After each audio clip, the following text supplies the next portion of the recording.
इमरान खान को बोला कि तुम बेस दे दो, पाकिस्तान की जमीन का टुकड़ा दे दो, जिससे कि अमेरिकन फोर्सेस अपने ड्रोन्स, अपने फाइटर जेट उड़ाएगी। हमें लॉजिस्टिक्स के यहां पे बेस दे दो जहां पे हमारे बंदे रहेंगे और सब ठीक हो जाएगा, तुसी फिक्र ना करो।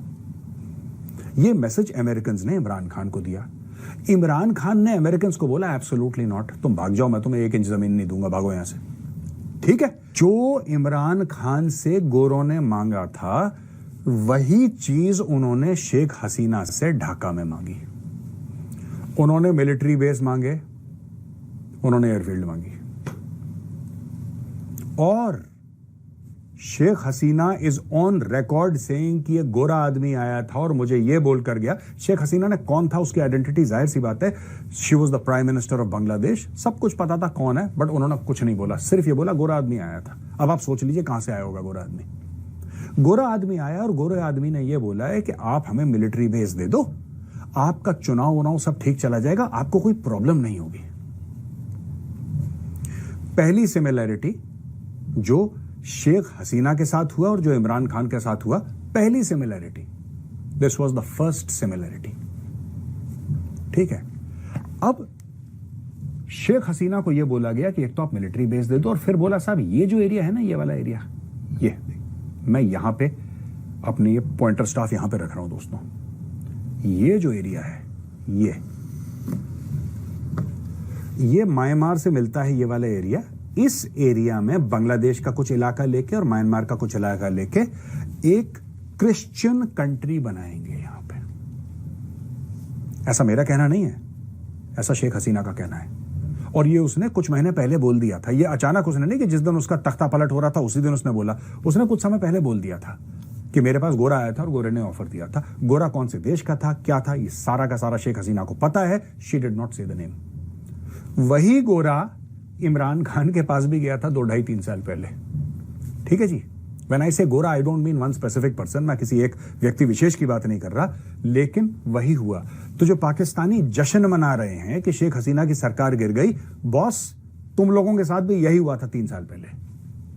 पर सच बात तो यह है कि जैसे पाकिस्तानी प्रोटेस्ट में प्रोटेस्टर्स के साथ बाहर के एलिमेंट्स मिले थे, यहां पे स्टूडेंट्स के साथ बाहर के एलिमेंट्स मिले, और ये एलिमेंट्स मिले जमात इस्लामी के, यानी कि लेफ्ट लीनिंग स्टूडेंट्स जो कार्ल मार्क्स की बात करते हैं, जो लेनिन की बात करते हैं, जो माओ की बात करते हैं, राइट, और उनके साथ जमात इस्लामी। वही कट्टर इस्लामिक और लेफ्ट, कट्टर इस्लामिक वामपंथी, इनका मिक्सचर, यही एक्सप्लोसिव मिक्सचर आपको देखने को मिला भारत में दोस्तों। अब मैं भारत की सिचुएशन एक्सप्लेन करने के पहले आपको एक और अखबार का हवाला देता हूं। यह है ढाका ट्रिब्यून। जो प्रिंट का आर्टिकल है वो 2 दिसंबर 2023 का है, और ढाका ट्रिब्यून का आर्टिकल है 17 दिसंबर 2023, यानी कि प्रिंट के आर्टिकल के ठीक 15 दिन के बाद। यह बताता है कि यही बात रूस ने बोली। यह आर्टिकल आप देख सकते हैं अपने स्क्रीन पे। वही बात रशिया ने बोली है। If the results of the people's will are not satisfactory to the United States, attempts to further destabilise the situation in Bangladesh along the lines of the Arab Spring are likely. Russian foreign ministry spokesperson ने बोला, MV जाखारोवा ने 17 दिसंबर 2023 को यह बात बता दी थी कि अगर अमेरिका के हिसाब से इस चुनाव के नतीजे नहीं आए, अमेरिका चाहता था कि शेख हसीना आउट हो जाए, अमेरिका चाहता था कि शेख हसीना इनके पकड़ में नहीं आ रही थी, right. On December 12-13, in a number of areas in Bangladesh, opponents of the current government blocked road traffic, burned houses, and clashed with police. We see a direct connection between these events and the inflammatory activity of Western diplomatic missions in Dhaka, particular U.S. Ambassador P. Haas, which we already discussed at the briefing on November 22. तो दोस्तों 22 नवंबर 2023 को रूस already बता चुका था कि जो Peter हास है, यानी कि यूएस एम्बेसडर टू बांग्लादेश, जो कि ढाका में बैठा है, रूस ने नवंबर पिछले साल में बता दिया। ये तो दिसंबर का आर्टिकल है। रातों रात तख्ता पलट हुआ है, और बुरी तरह से हुआ है, और सुनियोजित तरीके से हुआ है, वायलेंट तरीके से हुआ है, और ब्लूप्रिंट का इस्तेमाल हुआ है, सिस्टमैटिक सबोटाज हुआ है, और अनफॉर्चुनेटली उसके आगे एक बहुत अच्छा मुलम्मा छात्रों का लगा दिया गया है कि ये तो सब स्टूडेंट हैं। आप तो पोस्टेड भी रहे हैं, आपने तो हैंडल भी किया है वहाँ पे बांग्लादेश को। तो हमारी जहाँ तक अगर हमें याद है तो हम लास्ट ईयर ये डिस्कस कर रहे थे कि CIA जो है वो खुश नहीं है शेख हसीना से और वो इनको हटा सकती है और उनको ओवरथ्रो कर सकती है इनकी सरकार को। और आपने हमारा कब मेरे ख्याल से 2-3 घंटे का डिस्कशन हुआ था इस टॉपिक पे। तो ये जो अभी फिलहाल में जिस तरीके से ये किया गया है, हाउ डू यू थिंक कि इसके पीछे अभी आपका एक, अगर मैं ब्रीफ ओवरव्यू पूछूं तो क्या है? नमस्कार वैभव जी।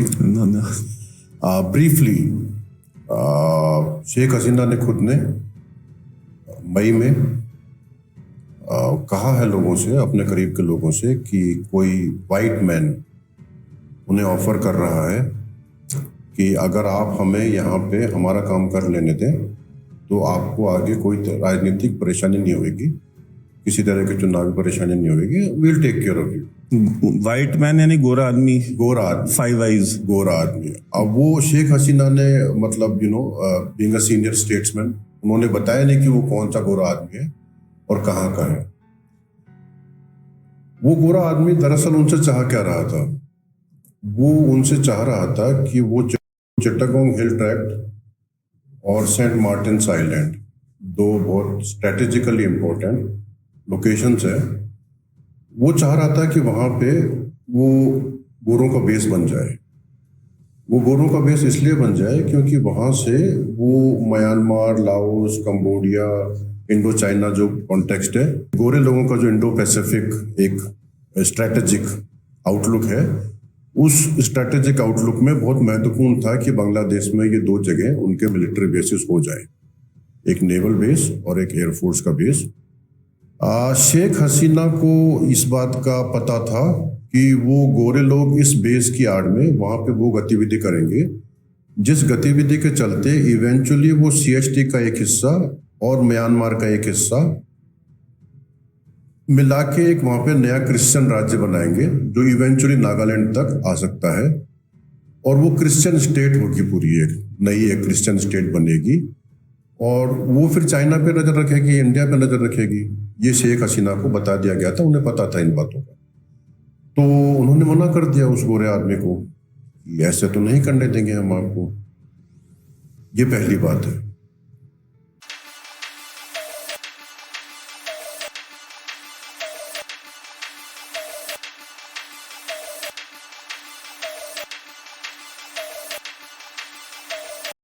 अट्ठारह जुलाई को मेरे पास अचानक से बहुत सारे ईमेल्स आए। अलग अलग अकाउंट से ईमेल तो भेजे जा रहे थे, लेकिन इनके अंदर बिल्कुल सेम टेक्स्ट लिखा हुआ था, बिल्कुल सेम सब्जेक्ट लाइन भी थी। उस टाइम पर मैंने ज्यादा ध्यान नहीं दिया, लेकिन अब देखकर लगता है कि किसी टूल किट का हिस्सा थे। इन सारे ईमेल्स में रिक्वेस्ट की जा रही थी कि मैं बांग्लादेश में होने वाले स्टूडेंट प्रोटेस्ट पर आवाज उठाऊं। आज जब मैं देखता हूं तो 17 जुलाई के बाद से बांग्लादेश में इंटरनेट सर्विसेज बैन थी। तो ये ईमेल कहां से भेजे जा रहे थे? ये कौन सी टूल किट का हिस्सा थे? इन सारे सवालों के साथ जब मैंने रिसर्च करनी शुरू करी तो मेरे सामने कुछ नाम आने लगे, और यूएसए का इन्वॉल्वमेंट जो बांग्लादेश की सरकार गिराने में बताया जा रहा है, उसमें कहीं ना कहीं बहुत सारी कड़ियां जुड़ती चली गई।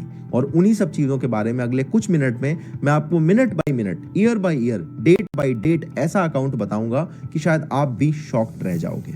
पीटर हास, डोनाल्ड लू और यूनुस खान जैसे नाम इस स्टोरी में निकल के सामने आते हैं, और बांग्लादेश का सेंट मार्टिन आइलैंड इसमें एक बहुत इंपॉर्टेंट रोल प्ले करता है। एक एक करके आपको सब कुछ समझ में आएगा, बस थोड़ी देर मेरे साथ बने रहिए। सबसे पहली बात आपको ये समझनी चाहिए कि शेख हसीना ने भारत और चाइना के बीच में एक ऐसा डेलिकेट बैलेंस बैठा के रखा था कि दोनों ही देश इनसे खुश रहें और इनकी सरकार अच्छे से चलती रहे। ये चाइना से इन्वेस्टमेंट तो लेती थी, लेकिन लगातार भारत का दौरा करती थी और यहाँ से भी अपने रिलेशन अच्छे बना रखे थे। यूएसए को ये बात बिल्कुल पसंद नहीं आई, और 2016 में कुछ ऐसा हुआ कि यूएसए पूरी तरह से चिढ़ गया। बांग्लादेश ने चाइना के बेल्ट एंड रोड इनिशिएटिव को ऑफिशियली ज्वाइन कर लिया। यूएसए चाहता था कि बांग्लादेश को वो चाइना के अगेंस्ट यूज कर सके। जब क्वाड बना था तो यूएसए ये भी चाहता था कि बांग्लादेश भी इसका हिस्सा बने, लेकिन बांग्लादेश ने ऐसा कुछ भी नहीं करा, और शायद इसी के बाद से शेख हसीना की सरकार पर यूएसए की नजरें तिरछी हो गई। फिर आता है साल 2021, जब रैपिड एक्शन बटालियन जो बांग्लादेश की एक एलीट फोर्स है, उसके ऊपर यूएसए ने सैंक्शन लगा दिया। Interestingly rapid action battalion force को खालिदा जिया ने शुरू करा था, जो बांग्लादेश में बीएनपी को लीड करती हैं। ये वहां पर मेन ऑपोजिशन पार्टी है, और शेख हसीना की पार्टी का नाम है अवामी लीग। इसके अलावा यहाँ पर एक तीसरी पार्टी भी है, जमाते इस्लामी, जिसको इस टाइम पर वहां के सुप्रीम कोर्ट ने इलेक्शन लड़ने से बैन कर दिया है, और उसके बाद शेख हसीना की सरकार ने इस पर पूरी तरह से बैन लगा दिया है। जमाते इस्लामी बहुत ज्यादा रेडिकल है। 1971 में जब बांग्लादेश को लिबरेट किया गया था पाकिस्तान से हटा के, तब इस चीज का जमाते इस्लामी ने खुला विरोध किया था। इन्हें मुजीबुर रहमान, जो बांग्लादेश के फादर कहे जाते हैं, वो बिल्कुल नहीं पसंद। इसी की तरह बीएनपी भी वहां पर एक फंडामेंटलिस्ट पार्टी है जो कि काफी हद तक जमाते इस्लामी का सपोर्ट हासिल करके बैठी है। वहीं अवामी लीग काफी हद तक एक सेंट्रिस्ट पार्टी है जो कि काफी हद तक सेकुलर तरह से देश को चलाने की कोशिश कर रही थी, जिसको शेख हसीना लीड कर रही थी।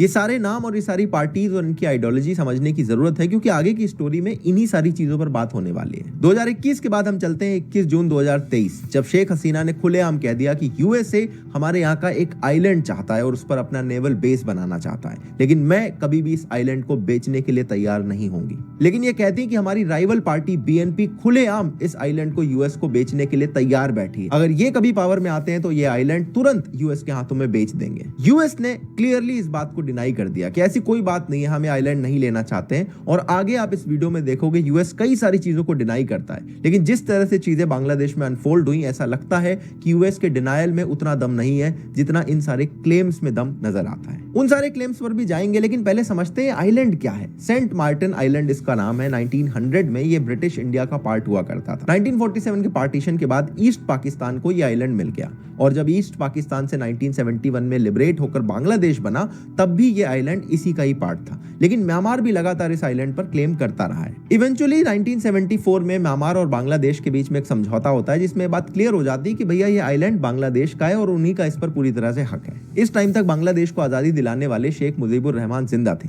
लेकिन अगले ही साल बांग्लादेश की आर्मी ने शेख मुजीबुर रहमान को उनके ही घर में उनकी सारी फैमिली के साथ मर्डर कर दिया। इसमें सिर्फ 2 लोग बचे थे, जो इनकी 2 बेटियां थी, जो उस टाइम पर जर्मनी में रह रही थी, और इन्हीं में एक बेटी का नाम था शेख हसीना। मुजीबुर रहमान की डेथ के बाद 1996 तक कभी आर्मी ने कभी बीएनपी ने बांग्लादेश पर रूल करा। 1996 में पहली बार शेख हसीना की पार्टी यहां पर पावर में आती है, और इस पूरे दौरान ये जो आइलैंड था ये कॉन्वर्सेशन का हिस्सा बना रहा। ये आइलैंड दरअसल बहुत इंपॉर्टेंट इसलिए है क्योंकि इस पर चाइना की भी नजर है। ये जो यहाँ का पूरा समंदर है उसमें आइलैंड काफी स्ट्रेटेजिक लोकेशन पर बैठा हुआ है। अमेरिका चाहता है कि वो यहाँ पर नेवल बेस बना ले ताकि वो चाइना पे प्रेशर माउंट कर सके, और चाइना चाहता है कि इस आइलैंड का एक्सेस उसके पास हमेशा बना रहे ताकि इस पूरे के पूरे समंदर वाले एरिया पे वो कंट्रोल जमा सके। क्योंकि बांग्लादेश में शेख हसीना की सरकार चाइना को सपोर्ट करती थी, इसीलिए यूएसए को ये बात बिल्कुल पसंद नहीं आ रही थी। यूएसए हमेशा से चाहता था कि यहाँ पर कोई ऐसी सरकार आए जो इस आइलैंड का एक्सेस उसे दे ताकि वो वहां पर अपना एक नेवल बेस बना सके। जब 1960s का टाइम था, बांग्लादेश ईस्ट पाकिस्तान हुआ करता था, तब पाकिस्तान के जो लीडर थे अयूब खान, जो आर्मी से आते थे,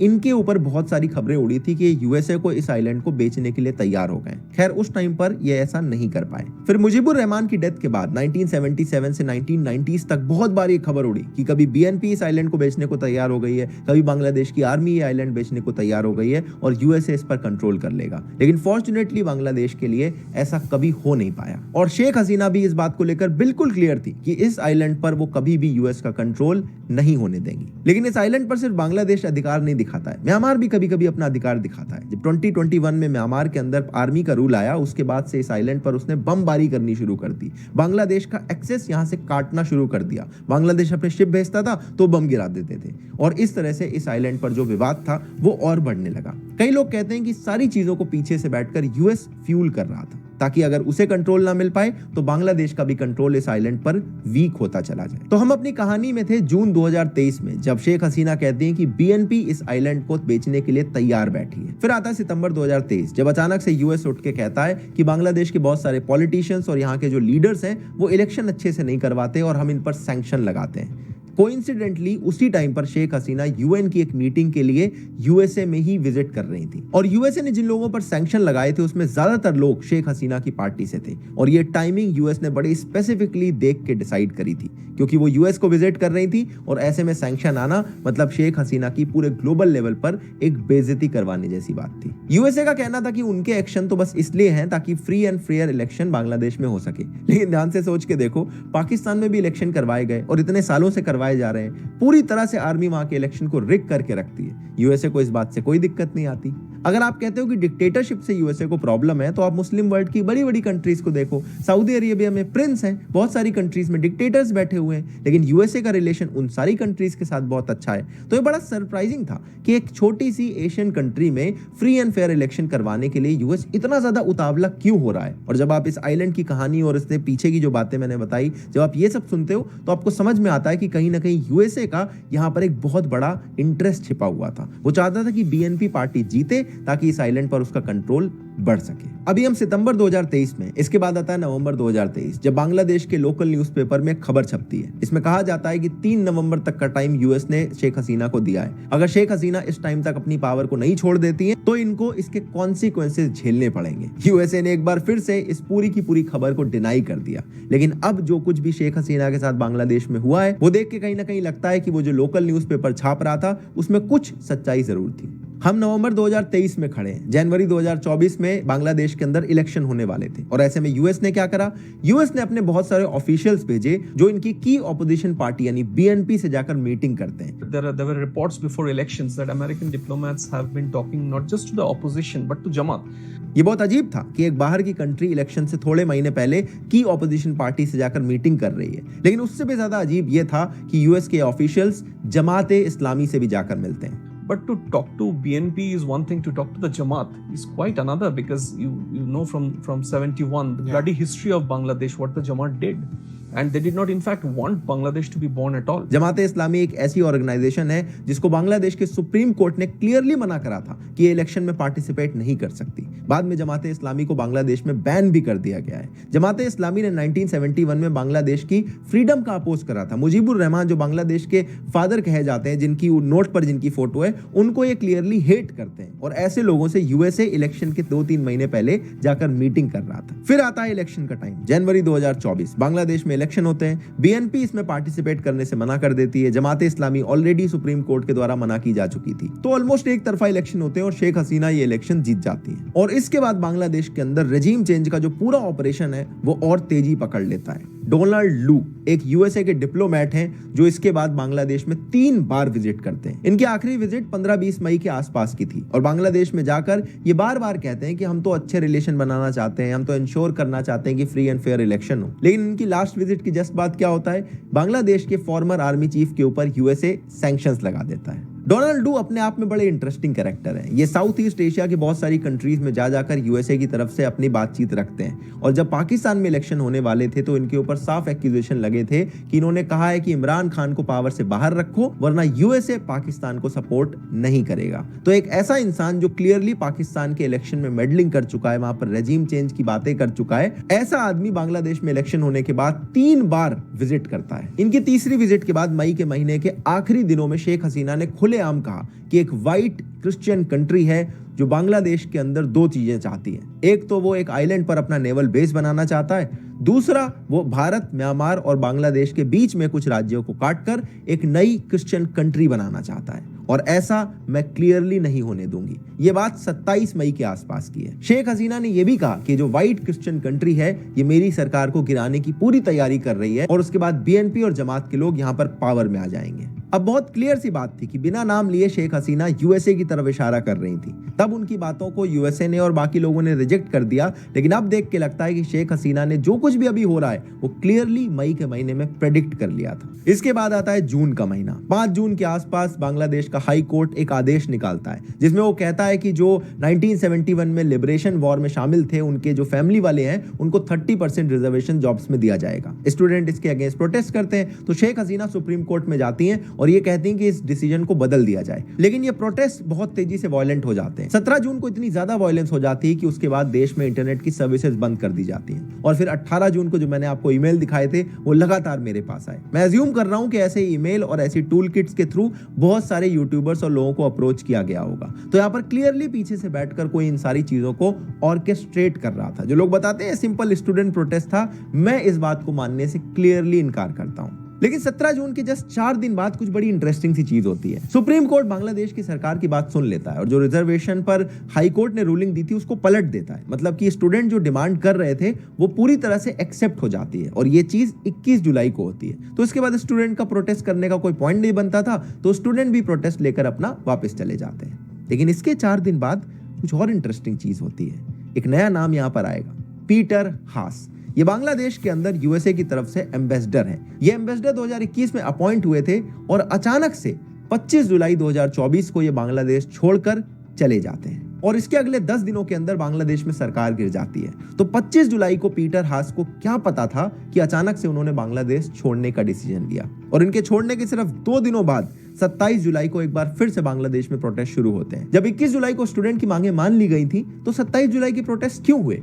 यहाँ पर जो प्रोटेस्टर्स थे उन्होंने नई डिमांड्स रखी। ये 9 पॉइंट एजेंडा लेकर आए और उस एजेंडा में इन्होंने कहा कि जितने लोगों ने अभी तक प्रोटेस्ट कराए, जो जेल में डाले गए, उनको छोड़ा जाए, जिनकी जान गई उस पर अकाउंटेबिलिटी तय हो। और धीरे धीरे जो 9 पॉइंट एजेंडा था वो सिंगल पॉइंट एजेंडा में बदल जाता है और ये प्रोटेस्टर्स कहते हैं कि हमें शेख हसीना को पावर से हटाना है। तो मतलब अभी तक जो गेम ऑर्केस्ट्रेट किया जा रहा था वो ओपनली चलने लगता है कि हमारा एक ही एम है, बांग्लादेश में रेजीम चेंज। 4 अगस्त 2024 को ये प्रोटेस्टर्स अपनी इसी डिमांड को लेकर सड़कों पे उतर जाते हैं। प्रॉमिस था कि यहाँ पर एक पीसफुल प्रोटेस्ट होगा, लेकिन ऑब्वियसली यहाँ पर वायलेंस होती है और उसके बाद 100 लोगों से ज्यादा की जान चली जाती है। और अगले दिन यानी 5 अगस्त 2024 को ये प्रोटेस्टर्स कहते हैं कि हम सीधे शेख हसीना के घर की तरफ मार्च करेंगे। 1975 में मुजीबुर रहमान को उनके ही घर में गोलियों से मार दिया गया था। उसी घर में शेख हसीना भी बैठी थी और यहाँ पर आर्मी चीफ इनसे कहते हैं कि आप यहाँ से चले जाएं, इसमें ही आपकी भलाई है। शेख हसीना ऐसे रिजाइन करती हैं, वहां से फ्लाई करती हैं और फिर भारत के हिंडन एयरबेस में आकर उतरती हैं और बांग्लादेश में रेजीम चेंज का ऑपरेशन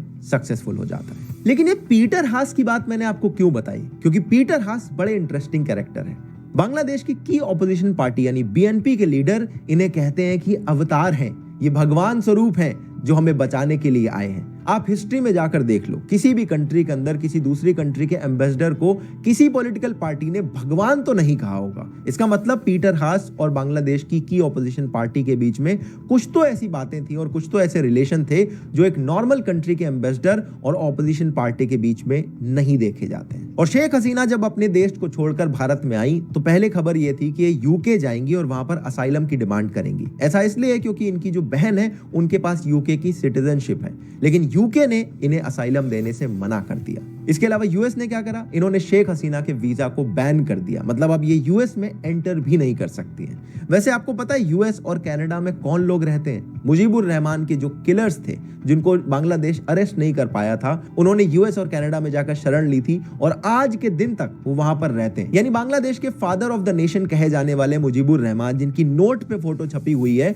उनके मर्डरर्स को यूएस और कनाडा शरण दे सकता है। लेकिन शेख हसीना जो ऑलमोस्ट एक असैसिनेशन अटेम्प्ट को डॉज करके आई हैं, उनके वीजा को बैन करने का काम यूएस ने सबसे पहले कर दिया। इसके बाद देखो बांग्लादेश में और क्या हो रहा है। यूनुस खान का नाम निकल के आ रहा है, एक नोबेल लॉरिएट है जो कि यूएस काफी ज्यादा जिन्हें पसंद करता है। 6 अगस्त सुबह 8 बजे द प्रिंट में एक आर्टिकल छपता है जो कि इन्फोसिस के फाउंडर लिखते हैं और वो कहते हैं कि यूनुस खान की तरफ दुनिया को देखना चाहिए, इनके आइडियाज बहुत अच्छे हो सकते हैं। मुझे लगा यूनुस खान कौन है, जरा पढ़ता हूं। थोड़ी देर बाद न्यूज आई कि बांग्लादेश में जो स्टूडेंट प्रोटेस्ट कर रहे थे वो रिक्वेस्ट कर रहे हैं यूनुस खान से कि जो भी यहाँ पर अभी इंटरिम गवर्नमेंट बनाई जाएगी आप उसको एडवाइस करो। Student leaders who have spearheaded the quota reform movement are pretty adamant that they want the Nobel Peace Laureate Muhammad Yunus to be the chief advisor for an interim government that will be put in place. Yunus Khan इस request को मान लेते हैं। शाम होते होते यूनुस खान की तरफ से एक और स्टेटमेंट आता है कि मैं इस इंटरिम गवर्नमेंट को लीड करने के लिए भी तैयार हूं। तो बांग्लादेश में सिर्फ रेजीम चेंज नहीं हुआ है,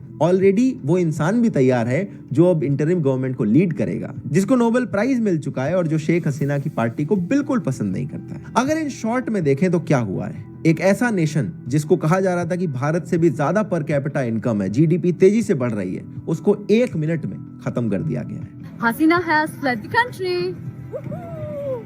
We're all walking now to the Gana Bhavan. जो स्टूडेंट्स प्रोटेस्ट कर रहे थे, शायद इन्हें ये नहीं पता कि अगर देश की इकोनॉमी आगे नहीं बढ़ेगी तो इनके पास कोई जॉब्स नहीं होने वाली हैं। और पावर किनके हाथ में जा रही है? वो जमात के लीडर जो बांग्लादेश की एग्जिस्टेंस को एक्सेप्ट नहीं करते हैं, वो अब खुलेआम दौड़ रहे हैं। बांग्लादेश के फादर ऑफ द नेशन, जिनके वहां की नोट में फोटो छपी हुई है, जैसे यहाँ पर गांधी जी की है, उनकी मूर्तियों को खुलेआम तोड़ा जा रहा है। शेख हसीना की पार्टी लीडर्स का एक 5 स्टार होटल था, उसको खुलेआम जला दिया गया। उसमें 24 लोग जिंदा जल के मर चुके हैं। हिंदूज और रिलीजियस माइनॉरिटीज के घर को खुलेआम अटैक किया जा रहा है। अलग अलग जगह से ऐसी खबरें निकल के आ रही हैं। जू के अंदर एनिमल्स को भी इन लोगों ने नहीं छोड़ा है। शेख हसीना के घर को लूट लिया गया है और उनके अंडरगारमेंट्स को लेकर ये लोग फोटो खिंचवा रहे हैं। किस तरह की मेंटेलिटी वाले लोग यहाँ पर पावर में आने वाले हैं आप इमेजिन भी नहीं कर सकते।